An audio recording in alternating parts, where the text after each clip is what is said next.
بسم الله الرحمن الرحيم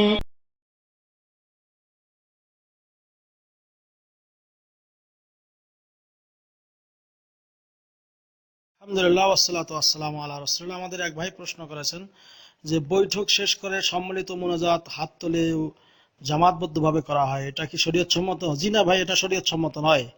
বরং যিনি বয়ান করবেন, বয়ান করার পরে সবার বৈঠকের শেষে তিনি যদি দোয়া করেন এবং অন্যান্যরা আমিন আমিন বলেন, যেমন দোয়া এভাবে যে তিনি হাত না তুলেই এমনিতেই দোয়া করা।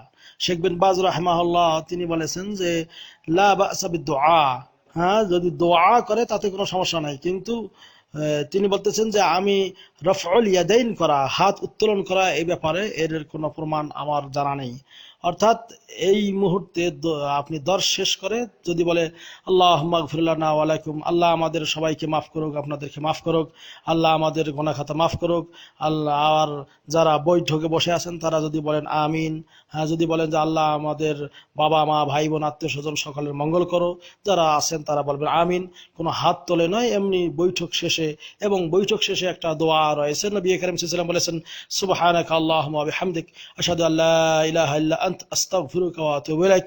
এই দোয়াটা কেউ যদি পড়ে, তাহলে ওই বৈঠকে যদি বৈঠক শেষে এই দোয়া পড়ে, তাহলে ওই বৈঠকে কোনো গুনাহ হলে সেটা আল্লাহ রাব্বুল আলামিন মাফ করে দেবেন।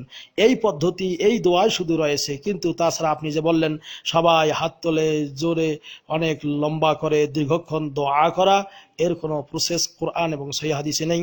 আসুন আমরা বিদআত থেকে দূরে থাকি এবং সুন্নাত মোতাবেক আমল করি। হাযা ওয়াল্লাহু আ'লাম বিসওয়াব ওয়া সাল্লাল্লাহু আলা নবিয়িনা মুহাম্মদ। আসসালামু আলাইকুম ওয়া রাহমাতুল্লাহ।